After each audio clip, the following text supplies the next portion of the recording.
தென்னாடுடைய சிவனே போற்றி, எந்நாட்டவர்க்கும் இறைவா போற்றி. அனைவரையும் வணங்குகின்றேன். இன்றைக்கு திருவாசகத்திலிருந்து ஒரு பாடலை நாம் பேசவிருக்கின்றோம். ஆனந்த அதீதம் என்ற பிரிவில் உள்ள பாடலை நாம் பேசவிருக்கின்றோம். பொருத்தம் இன்மையேன் பொய்மை உண்மையேன் போதையென்று புரிந்து நோக்கவும் வருத்தம் இன்மையேன் வஞ்சம் உண்மையேன் மாண்டிலேன் கமல பாதனே அரத்தமேனியாய் அருள் செய் அன்பரும் நீயும் அங்கு இருந்து அருளி இங்கு எனை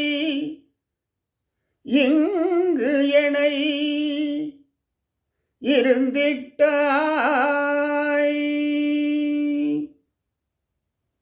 இங்கு எனை இருத்தினாய், இங்கு எனை இருத்தினாய் முறையோ எம்பிரான் வம்பனேன் வினைக்கு இறுதி இல்லையே. இது பாடல். முதலிலே பொருத்தம் இன்மையேன். சிவபெருமானே, உன் இறையருளை நான் பெறுவதற்கு பொருத்தம் இல்லாதவனாக இருக்கிறேன். பொருத்தம் இன்மையேன். வாழ்க்கையிலே நாம் அனைத்து நலன்களையும் பெற வேண்டும் என்று சொன்னால் அதற்கு பொருத்தம் உடையவராக இருக்க வேண்டும். நம்மை நாம் மேம்படுத்திக் கொள்ள வேண்டும். பொருத்தம் இன்மையேன் பொய்மை உண்மையேன். பொய்யையெல்லாம் நான் உண்மை என்று நம்புகின்றேன். மாணிக்கவாசகர். நிலையற்றவற்றையெல்லாம் நான் உண்மை என்று நம்புகின்றேன். ஆக நாம் நிலையானவை மட்டும் எண்ண வேண்டும். பொய்யை உண்மை என்று எண்ணக்கூடாது. நிலையான இறையருளை மட்டும் எண்ண வேண்டும். நிலையற்றவற்றையெல்லாம் எண்ணக்கூடாது. பொய்களை இருளினை விட்டு விட வேண்டும். போத என்று புரிந்து நோக்கவும் வருத்தம் இன்மையேன்.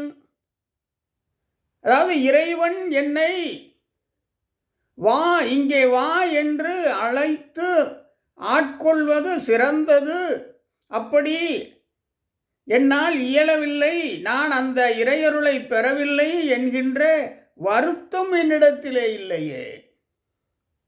இறையருளுக்கு பாத்தியப்பட வேண்டும், அப்படி இல்லை என்கிற வருத்தம் என்னிடத்திலே இல்லையே. நாமும் இதை கவனத்திலே கொள்ள வேண்டும்.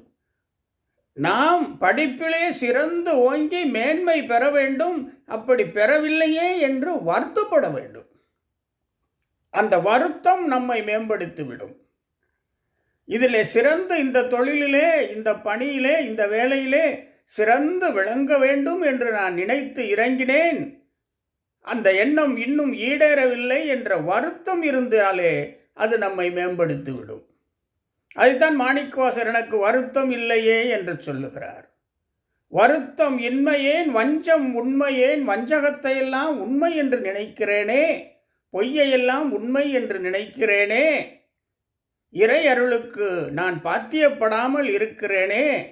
மாண்டிலேன் மலர்கமல பாதனே. மாண்டிலேன், நான் செத்திலேன், நான் இறக்கிலே, நான் இன்னும் இறக்காது இருக்கிறேனே.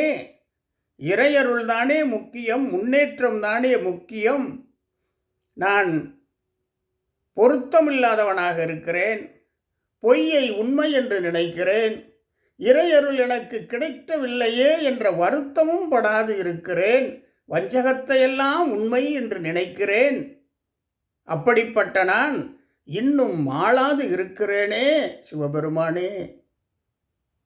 அடுத்து அரத்த மேனியாய், சிவந்த மேனியாய் அருள் செய் அன்பரோடு நீயும் அங்கு இருந்தருளி, நீயும் உன்னுடைய அடியார்களும் உன் அருள் பெற்ற அன்பர்களும்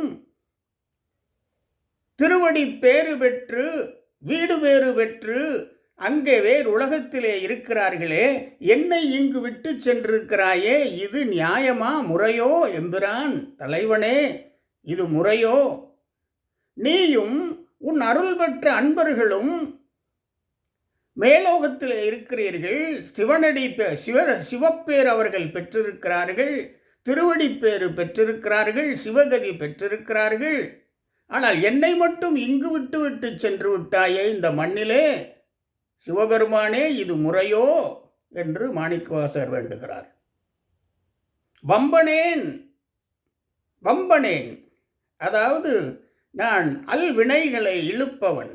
வம்பனேன், என் வினைக்கு இறுதி இல்லையே. இறுதி எனக்கு என்ன ஒரு இறுதி? என் வினைக்கு இறுதியை காட்டுவாயாக. சிவத்த மேனியாய் சிவபெருமானே. எவ்வளவு பெரிய வாழ்வியல் நெறிகளை இது காட்டுகிறது. நாம் ஒரு பணி எடுத்துக்கொள்கிறோம் என்றால் அதற்கு முதல் படியாக நம்மை அந்த பணிக்கு பொருத்தமானவனாக ஆக்கிக் கொள்ள வேண்டும், திறமைகளை வளர்த்து கொள்ள வேண்டும். இந்த பணிக்கு இவன்தான் பொருத்தம் என்கிற நிலையை உருவாக்க வேண்டும். பொருத்தம் இன்மையேன் அல்ல, பொருத்தமுடையேன். பொய்மை உண்மையேன், அதாவது பொய்யை உண்மை என்று நம்பக்கூடாது. பொய் பொய் என்று விட்டுவிட வேண்டும், உண்மையிலே திளைக்க வேண்டும். நாம் மேம்பட வேண்டும், மேம்பட வேண்டும். பணியிலே மேம்பட வேண்டும், படிப்பிலே மேம்பட வேண்டும், உழைப்பிலே மேம்பட வேண்டும், திறனை பெறுவதிலே மேம்பட வேண்டும், முயற்சி செய்ய வேண்டும் என்று நினைத்து கொண்டே இருக்க வேண்டும். அது நடக்காத பொழுது அதை பற்றிய வருத்தம் அதிகமாக இருக்க வேண்டும்.